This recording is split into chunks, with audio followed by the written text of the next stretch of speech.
Okay, are we ready to connect, Simran? Yes. Hi, Frank. Good to see you Morning. again. You're looking good. How are you? How's the weather over there? A little rainy today, but 70 degrees, not real bad. Okay. Have you got any coronavirus in California? No, I'm actually calling from South Carolina, but we don't have any here yet. Good, good. May it stay that way, both there and here. Frank, what I'd like to do is we'll kick off by me asking you to say a little bit about yourself, your background, what it was like to be a doctor or an airline pilot, and all those wonderful things you've done. When you've done that, I'll ask you a few questions, and then I'll ask the audience to chip in as well, if you're happy with that approach. Sounds great. Over to you then. Let's hear about you. Well, of course, most folks know me from the book and the movie Catch Me If You Can. When I was 16 years old, ran away from a broken home in New York, ended on the streets of New York City. A lot of kids ran away back then, but got caught into Haight-Ashbury, the hippie scene, the drug scene. I ended up on the street 16 years old, and I quickly realized that no one would take me seriously if they believed I was 16 years old. I looked a little older, so the first thing I did was alter my driver's license. Back then they didn't have a photo on it, it was just an IBM card, so I altered one digit of my date of birth. I was actually born in April of 1948, but I dropped the 4, converted it to a 3, and that made me 10 years older. As you know, it's between the ages of 16 and 18, I impersonated an airline pilot for Pan American Airlines. I was a doctor in a Georgia hospital. I took the state bar exams in the state of Louisiana, passed the state bar exams, went to work for then the state attorney general for about a year in the civil court. During the time as a doctor and the lawyer, no one ever doubted for a second I was not that individual. It was I who resigned on my own. Before I was old enough to drink, I wrote $2.5 million worth of bad checks in 50 U.S. states and 26 foreign countries. I was arrested when I was 21 years old by the French police in a small town in southern France called Montpellier. The French police were actually arresting me on an Interpol warrant issued by the Swedish police, who were looking for me for forgery in Sweden, but believed I was residing in France. When they took me into custody on the Swedish warrant, the French government realized I had forged checks all over France, so they refused to honor the warrant and the request for my extradition to Sweden. I was later convicted in a French court of law and sent to a French prison in Perpignan, France. After serving my prison term in France, I was extradited to Sweden, where I was convicted of forgery in a Swedish court of law and sent to a Swedish penitentiary in Malmö, Sweden. When my prison term was up in Sweden, U.S. federal authorities took custody of me, returned me to the United States. Eventually, a United States federal judge would sentence me to 12 years in federal prison. I served 4 of those 12 years at a federal prison in Petersburg, Virginia. When I was 26 years old, the government offered to take me out of prison on the condition I go to work with an agency of the federal government for the remainder of my sentence or until my parole had been completed. I agreed and was released. I have been at the FBI now for 44 years, more than 4 decades. I have taught more than 2 generations of FBI agents at the FBI Academy, which is part of my duties. And today I continue to do the same type of work I've been doing for 44 years. Changed a little bit. The first 20 years at the FBI dealt with counterfeiting and forgeries, embezzlements, check forgery. The last 20 years has all been based around cyber and cyber crimes. And I am married for 43 years to my one and only wife.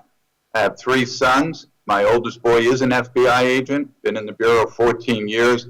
He is our unit chief over our crisis negotiations unit, which deals with our kidnappings, et cetera, based out of Quantico, Virginia. So my life has been very unusual. It's just kind of been amazing. When I wake up every morning, I don't really think about the things I did between 16 and 21. I'm amazed that I did all those things. But where my life came in the past 44 years is what's so amazing about my life personally to me. Frank, that's a good start. It's got people people's attention. What was your experience in prison, and how did that influence your change? You know, a prison really didn't rehabilitate me. I don't know that prison rehabilitates anyone. It was very interesting to me the difference in the prisons. In the French prisons, you were very much in solitary confinement. You were very much being punished. There was no recreation, lifting weights, air conditioning, movies. You went to prison to be punished, and the purpose was that you didn't want to come back there again. It worked for me because when I go to France now, I don't even jaywalk or double park my car. So obviously it had a big effect on me. The Swedish prisons were the exact opposite. It was like spending the night at the Holiday Inn. You wore your own clothes. Your food was catered in. Nobody read your mail. They're very much into the philosophy that if you committed a crime, there was a reason for it, and they try to find out why you committed the crime. So it was the totally opposite of the French prisons. And then the U.S. prisons probably fall somewhere in between. I was in a federal prison system, so that's much better than a state prison system. And I was there for 4 years. Obviously, I was able to get my high school diploma there. I was able to take a couple of years of college while I was there, so I made time work for me and not spend time there just not doing anything. But it was prison. It had gun towers, and it was being in prison. But I think it really didn't change my mind. I don't think, and I always tell people this very honestly, I didn't come out of prison a changed person. I didn't sit there and say, I'll never do this again. I was always an opportunist. So when the government came to me and gave me the opportunity to come out of prison, I took it as an opportunity, and I got out of prison. But what happened was, one, I was surrounded by thousands and thousands of dedicated federal agents who love their country, love their family, dedicated to the work they do. Their ethics and character was amazing. So when you're surrounded by those people, those kind of things start to wear off on you. I met my wife on an undercover assignment a year after I'd worked for the Bureau. And my wife obviously learned of my background. I didn't have a dime to my name. She married me against the wishes of her parents, and she kind of changed my life. And she gave me a beautiful family, 3 sons. I have 5 grandchildren now. And that's really what changed my life. I think you have to make up your mind that you want to change your life. Nobody can change your life for you. Prison can't rehabilitate you. They might teach you a trade. They might tell you not to do it again. But only you can make the decision that you want to change your life. And if you'd make that decision, both whether you're in Great Britain or you're in America, you have the opportunity to do that if you really want to do that. That's super. Do you regret any of the bad past? Oh, of course, I live with regrets about what I did every day of my life, and probably will until my death. Those are kind of burdens you can't get rid of.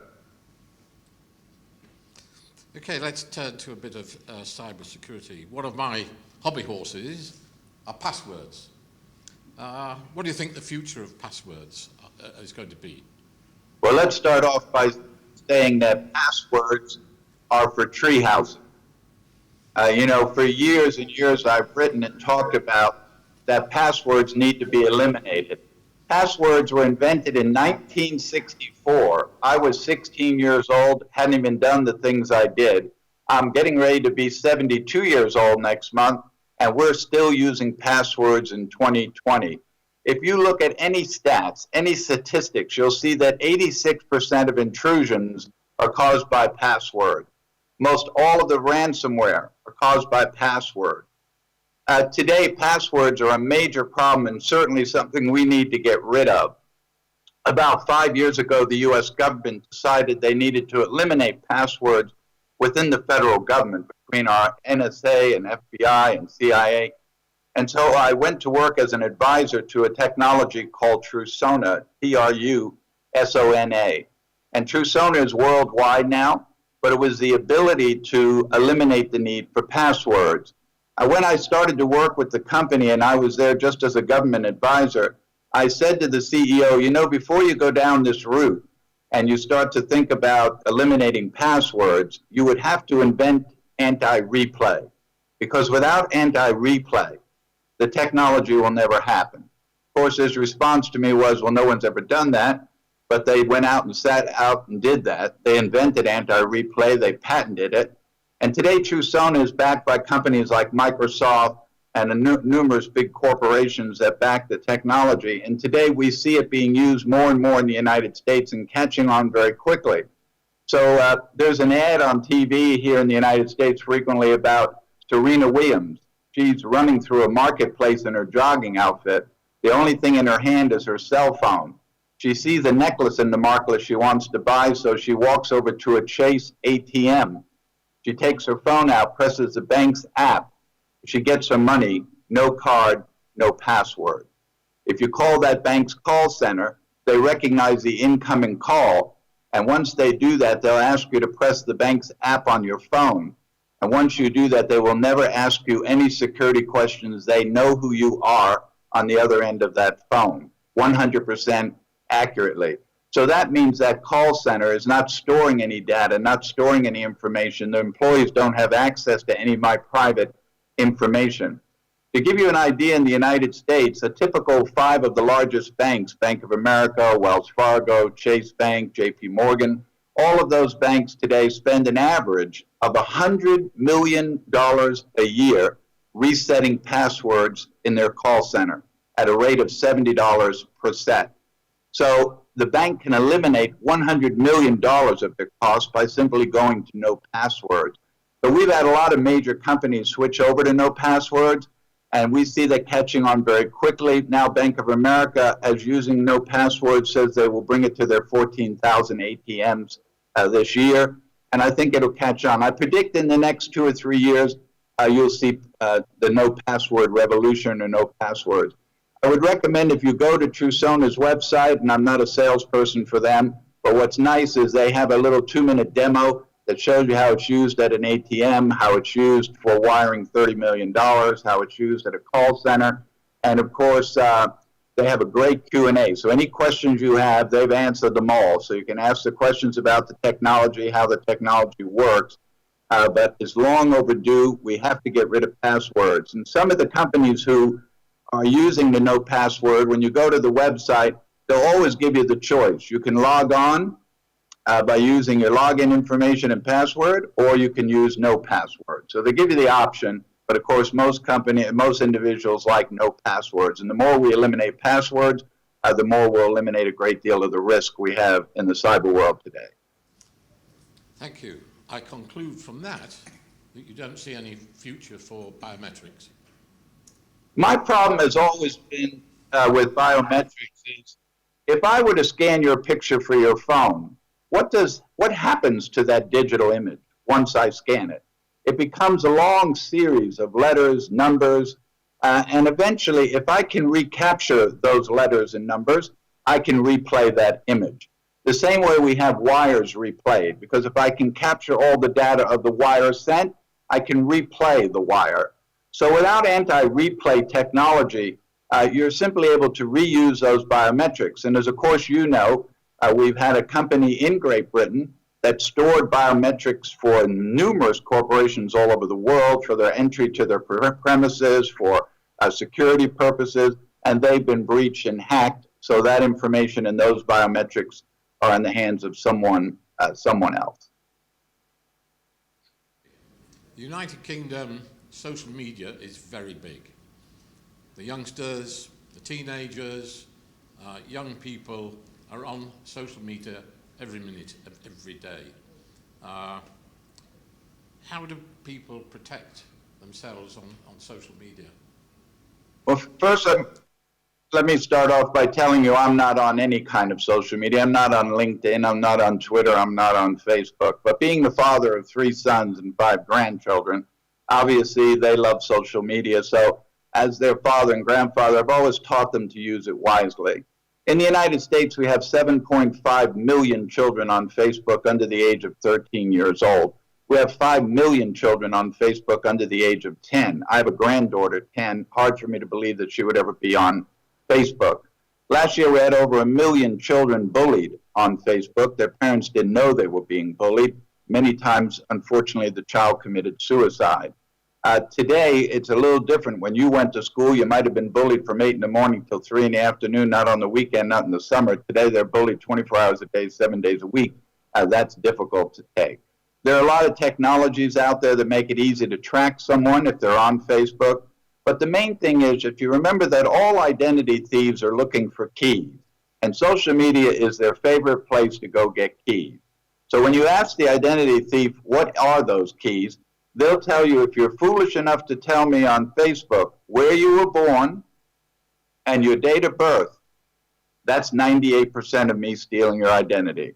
I just need to know those two pieces of information. So I always remind people, if you are on Facebook, you want to make sure that you don't tell someone where you were born, you don't tell someone your date of birth. And of course, be very careful for young people about what you post on Facebook, whether it's a photo or verbiage, because your employer will someday read it. No matter what you put on Facebook, you can close the account, you can erase it, you can delete it, but it is retrievable. In the United States, more than 70% of the 2,400 largest companies go to Facebook before they hire someone. And 56% of them make decisions whether to hire or not hire based on what they saw on Facebook. So in the federal government, if they were going to hire you and they go to Facebook and there's a picture of you nude on the beach with a bunch of drug paraphernalia all over your body and wine bottles and whiskey bottles, no, they're not probably going to hire you. If you're 12 years old and you make a racial slur because you're 12 years old and don't know any better, your employer will read that when you're 21 years old. If you say something about someone's sexual orientation because you don't know any better, someone will read it later. So I always tell people, before you post, stop for 1 minute and ask yourself, do you really want to say that? Do you really want to post that picture? So, in commercial terms, what keeps you awake at night in terms of cybersecurity? The threat landscape is dynamic, it's complex. What are the real issues we should be worrying about today? Well, the things that concern me the most today is, up until this moment in time, cybercrime is basically a financial crime. I'm either stealing money or I'm stealing data. And data, of course, is money. But in the next 5 years, I think we're going to see cyber completely turn black. Not a financial crime, but more of as a terrorist tool. For example, right now we have the power to shut off someone's pacemaker. All we have to do is walk by them. We don't have to touch them. We could say good morning to them and walk by, speed up their pacemaker, shut it off, or any bodily device they have on them. But we are limited to 35 feet. We're restricted that we have to be within 35 feet of the victim in order to accomplish that. We know that the average car has more than 240 computer components in it. So we know that on the interstate highway, an agent can pull over that vehicle. If it gets up in 35 feet of the vehicle, they can shut the motor off, they can lock the person in the car, they can lock the power windows, they can turn on the airbag to distract them. We can do that now, but we're restricted by 35 feet. So the question is, in 5 years from now, is that 350 feet, 3,500 feet, 35 miles, 3,500 miles? So I'm very concerned to where cyber is going, very much a terrorist tool, very much about setting down the electrical grid. Yesterday, I spoke to 1,500 IT agents in New Orleans who deal strictly with the electrical grid. And as I mentioned to them that we had this same conference 20 years ago to the day, to talk about what we were going to do to fix the electrical grid and protect it from cyber attacks. And here we are 20 years later yesterday and still haven't done anything to do so. But we're way behind coming up with the proper technology to prevent those kind of things that I see in the near future. I think we're going to face a black swan in terms of the CPNI? Yeah, absolutely. Okay. I'd like to turn to the audience now. Have we got the microphones? Simran?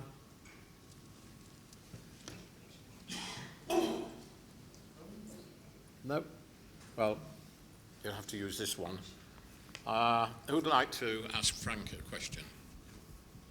Can you? come down to the front, take the microphone, say who you are, and clearly ask the question. Thank you very much. There you go.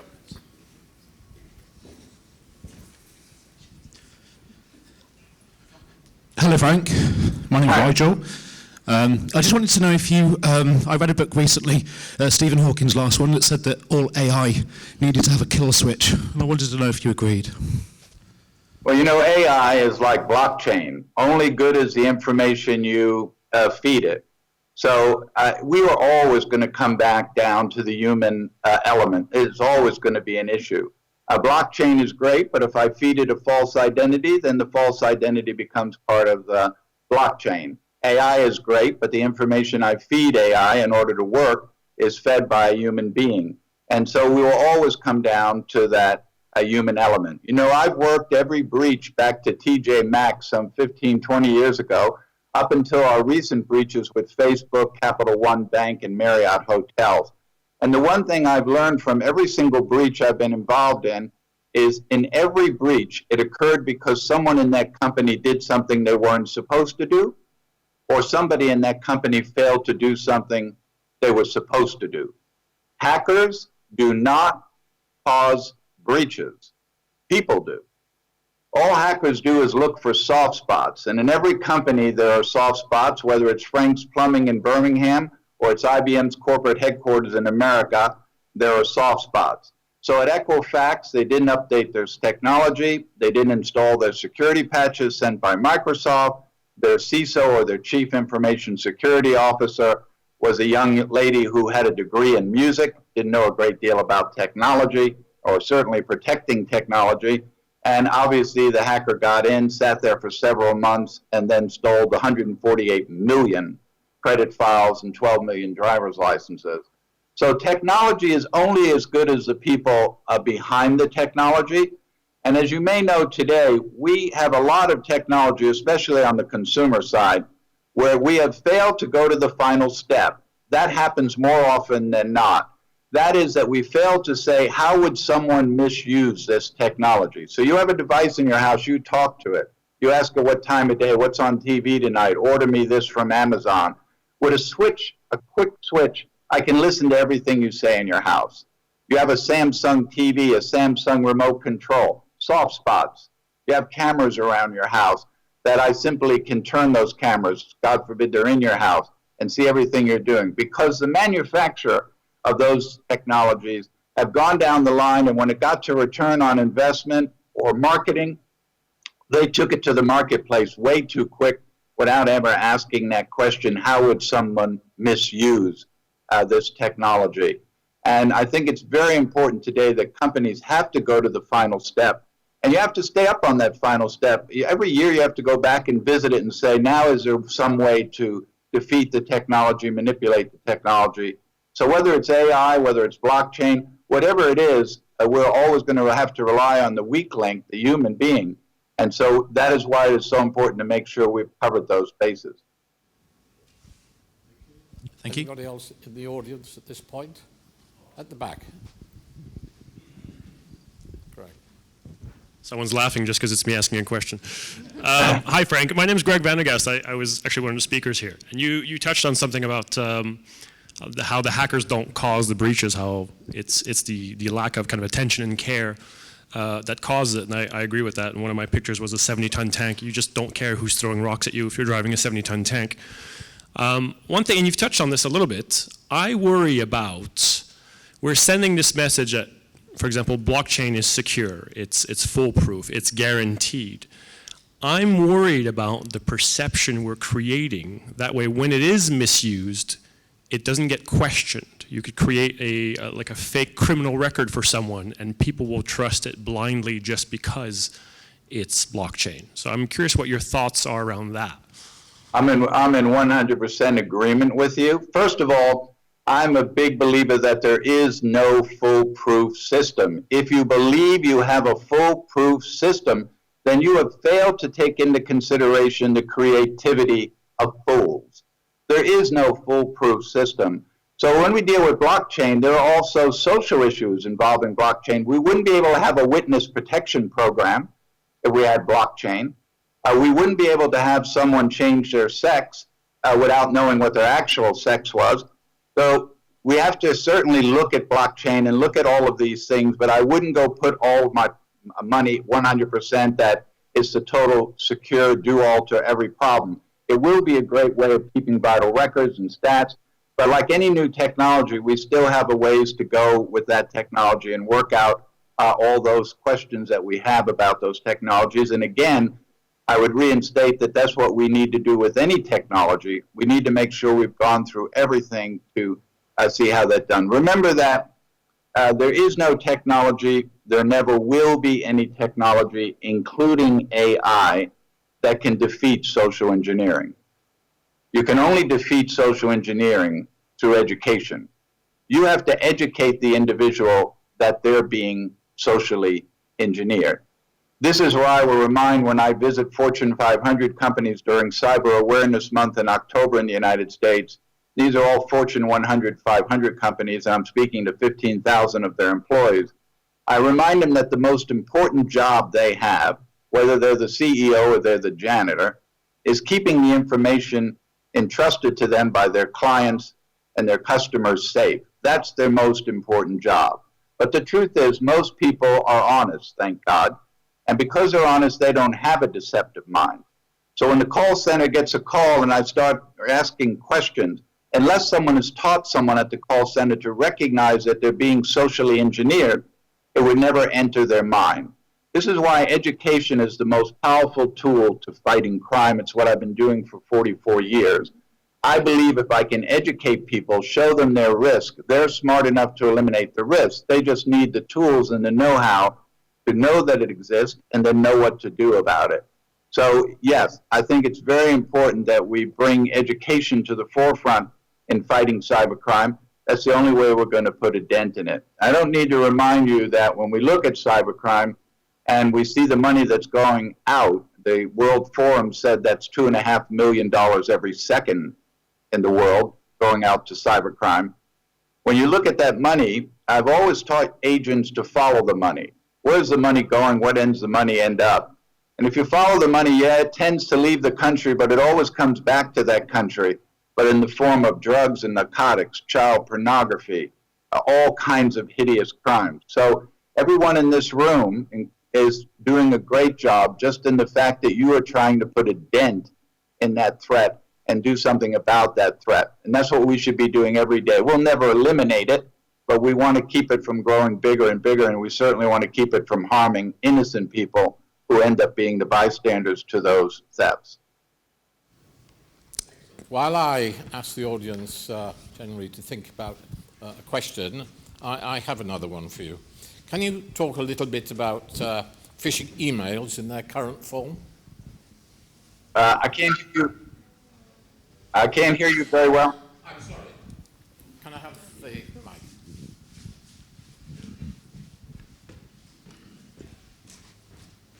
I gave mine away. Can you talk a little bit about phishing emails in their current state today? Yeah, in the United States, we have about 56 million phishing emails every year, about 5,000 phishing emails every single day in the United States. Losses from phishing emails in the U.S. last year were about $12 billion to individuals and corporations and businesses. You know, for years and years, I'd have phishing emails come across my desk, or we'd use them in class for educational purposes, and you could easily tell because the grammar was bad, it was misspelling, sentences weren't placed correctly. A trained eye could spot a lot of those things. But in the last year or so, the phishing emails I see have become so sophisticated that it is almost impossible to detect. So I'd like to share just two of them with you. One is from a company and the other is a consumer. The company is actually a technology company in Southern California with approximately 4,000 employees. It is supposedly an email from the CEO to the CFO of the company. And it read as follows: "Good morning, John. Wonderful dinner at your home last night. I want to thank your wife, Helen. My wife, Susan, and I truly enjoyed your company. As I mentioned to you over dinner, I'm traveling this week to Nashville, Tennessee to attend a conference. I'll be out of the office all week. While I'm gone, I would like you this morning to take care of a wire for me. Here are the instructions. I promised the party they'd have it by 9:30 a.m. Please see that it gets done. Signed, Jeff. The other email was from one friend to another friend. Great having lunch with you today. We need to do that more often. I hope you and your husband Randy have a great time at Disney World this weekend. When you get back, give me a call. By the way, I saw this on YouTube. Thought you'd enjoy it. Here's the link. Signed, Joan. What they're doing is they're going to social media where the CEO already has his wife's name, where the CFO has already posted his wife's name. He mentioned he was registering for that conference 2 months earlier on Facebook when he registered to go to the conference. They're using information in real time to present a phishing email that is so exact, so detailed, so in real time that you have no idea to even think for a minute that it's not so. She said she was going to Disney World. She said her husband's name, her children's name. They'd gone to lunch. All of that was public domain. A couple of months ago, I was in Las Vegas for McKinsey and Company speaking at a money laundering conference. I was sitting at a table with a number of bankers, and one banker who was an investment banker said to me, "This is how bad it is.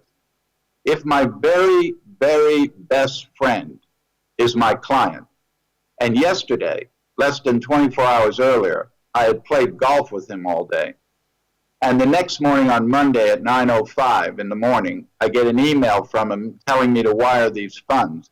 And in the email, he starts out by saying, 'Good morning, was that not a great game yesterday? What do you think what I did about it on the 8th hole? And you know, Jeff scored this, Roger scored this, Kevin scored this. Great day. Can't wait till next weekend. Please take care of this wire for me today.' I have to call him because I know on Facebook he already said about the golf game. He already said what people scored. He said what he did on the 8th hole. And people will take that information in real time and turn it around into a phishing email. And as you know, of course, what we're having a huge problem in the U.S. now is the phishing emails are simply hackers getting into companies, again, because of weak spots, and they stay in that company for 8-9 months, and they learn what every email address, who that belongs to, the accounts payable person, the CFO, the treasurer. And when the time is right, they will send an invoice, supposedly from the CEO down to the exact person in AP, accounts payable, to pay it. The AP person will then direct it up to their person who's their supervisor to authorize the payment. And it's all of them from outside manipulating those emails from inside. So there are a lot of forms of phishing emails. We do track the phishing emails out to about 115 countries around the world, so most of them are not domestically generated in the United States. But of course, they're out being done in India and China and Russia and other places like that, which makes it very difficult to prevent. You may have read just in the last few days in the United States, one of the people that's on a show called the Shark Show, where she was an investor. Someone took her for $400,000 in a phishing email. A couple of days earlier, someone lost another $400,000 in a phishing email. Once you lose your money, you're probably never going to get it back. There's a very short window to recall that wire. And if you don't make it, you're not going to get your money back. This is why it is so important today to make sure that you educate yourself. You're a smarter consumer, a smarter business person than you had to be 20 years ago. You can't rely on the bank. You can't rely on the police. You can't rely on the government to protect you. You have to be a little smarter. You have to be a little wiser today than you did 20 years ago. Thank you for that. Any people in the audience have got a question? You've got an expert here that can help you, help your company, help your business. In the middle on the left-hand side. Thank you. Hi Frank, it's Tristan Prince here from NetWatch Global. We're actually a social media and open source investigation company, quite interestingly. So I'm interested to know if you could rewind time back to when you were 16 and social media existed and all that information was sat there, how would that have helped you in those days? And what do you think social media could have given you that you didn't have back then? Oh my God, it's unbelievable. It would be 4,000 times easier today to do what I did 50 years ago as a teenage boy. that goes in so many realms, not only social media, because we live in a way too much information world. I could put that in the simplest form of that 50 years ago when I forged checks, took me 8 months to learn how to operate a Heidelberg printing press. Press cost $1 million 50 years ago. 80 feet long, 18 feet high, required 3 journeyman printers to operate it. I had to eliminate the other 2 positions, so I built scaffoldings on the side of the press so I could run the length of the press. I was just a teenage boy. I was able to do that. There were color separations, there were negatives, there were plates, there were typesetting equipment. Today, I would just sit down and open my laptop. And then I look out the window, and across the street is a big billboard for British Airways. So first thing I do is I pull up a diagram on my screen of a check. I put some security features in the background, some color to it. Then on that blank check, I'd go to British Airways' website, capture their corporate logo in color, put it up in the left-hand corner, probably put the tail section of a British Airways jet taking off in the background of the check and centering it to the background. Press a button to do a step and repeat so I can get the words British Airways, British Airways, British Airways across the entire sections of the check. And in 15 minutes, I would have a beautiful 4-color check from British Airways, 10 times prettier than British Airways check. But of course, if you had asked me 50 years ago, that would have been much more difficult, required a lot more equipment, but then you would have said to me, so Frank, these British Airways checks you created are beautiful, 4-color, great detail, but how do you know where British Airways banks? I have no idea where they bank. What's their account number at the bank? I have no idea what their account number is. Who is the authorized signer of their checks? I have no idea. But today, because we live in a too much information world, unfortunately, your victim will tell you everything you need to know. So today I would just simply pick up the phone and call my victim. British Airways, good morning, can I help you? Excuse me. I'd like to speak to someone in accounts receivables. Accounts receivables, can I help you? Yes, I'm getting ready to pay an invoice you sent me. And we would prefer to wire you the funds. What's your wiring instructions? And they will tell me where they bank, on what street, what city, what routing number, account number, everything I need to put on the check. I go to the bank's website, capture their logo, put it down the bottom corner, put in the micro line, and then hang up and call back. British Airways, can I help you? Can I speak to someone in corporate communications? Sure, certainly. Get someone on the phone. I'd like to get a copy of your annual report. They mail it out to me on page 3, the signature of the chairman of the board, the CEO, the CFO, the treasurer, the controller, white glossy paper, black ink, camera ready art. We live in a way too much information world. If I had what I had 50 years ago, it would be so easy today because people tell you everything that you need to know. And people do a lot of foolish things as well. As you know, there was an app called Face App where they simply said, if you show me a picture of you at 30, I'll show you what you look like at 40 or 50. 80 million Americans signed up for that app. They didn't go down, they scrolled down through the agreement, they didn't read it because it was free, and just checked off, I agree. That was a Russian app, and if you ever read the terminology in that contract, it's amazing. Today, the Russians have 80 million Americans biometrics. They know what they look like today. They know what they'll look like 20 years from now.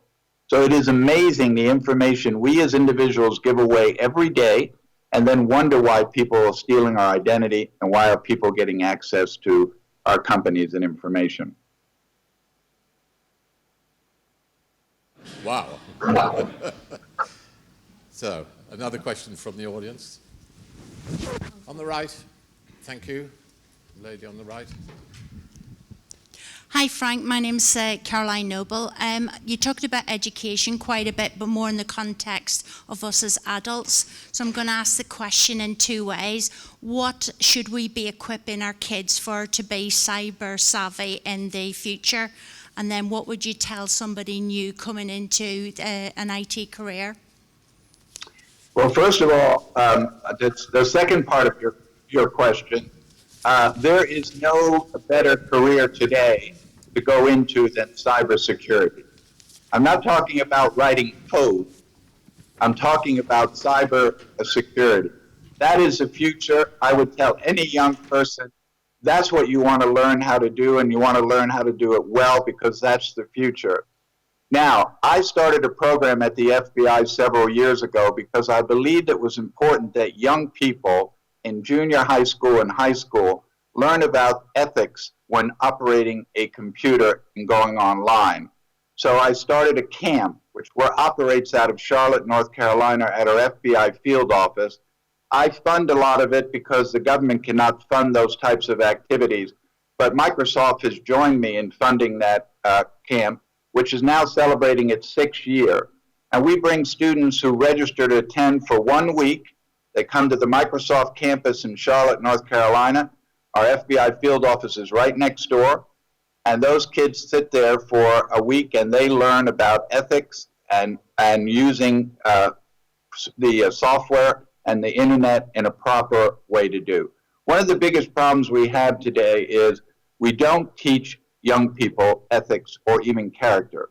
We don't teach it at home. We don't teach it in school because the teacher would be accused of teaching morality. Where very few universities have a course on ethics. I've had 3 sons go to graduate school. Only the one that went to law school had a course on ethics. There are many companies who have their annual report, and on the last page is their code of ethics or code of conduct, but they never actually instill that in their employees. It's just for show or for their shareholders' purposes. Today, we have to do a better job of bringing character and ethics. This has nothing to do with religion. This has to do with right and wrong. We have to do a much better job of teaching young people about character and the importance of ethics in their business dealings and in their life.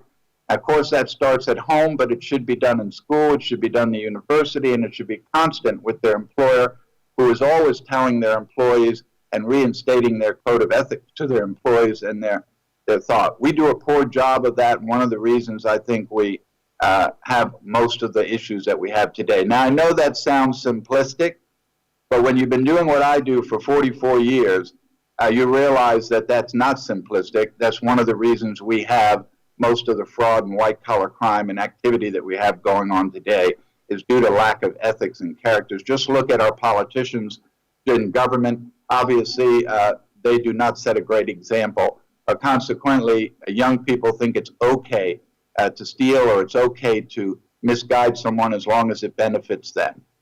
We have to change that thinking, because the truth is, technology breeds crime.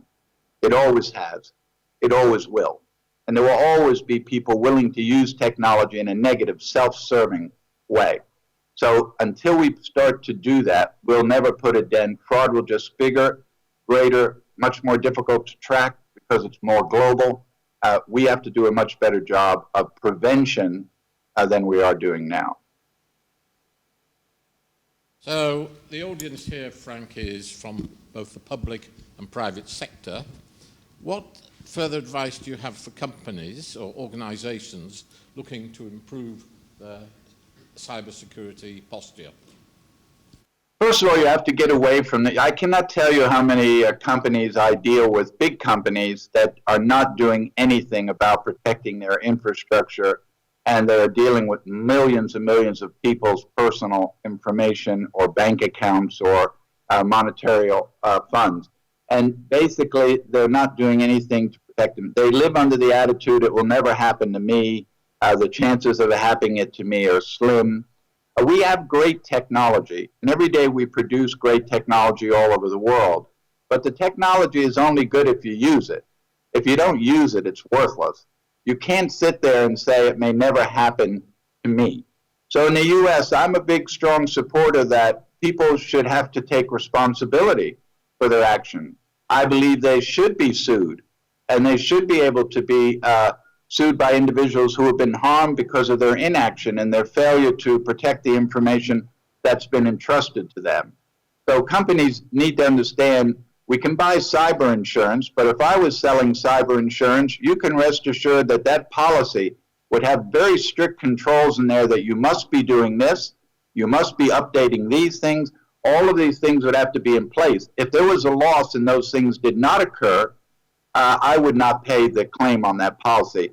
Now, 30 years ago, I said the same thing to insurance companies when they wanted to insure fraud or errors in emissions insurance.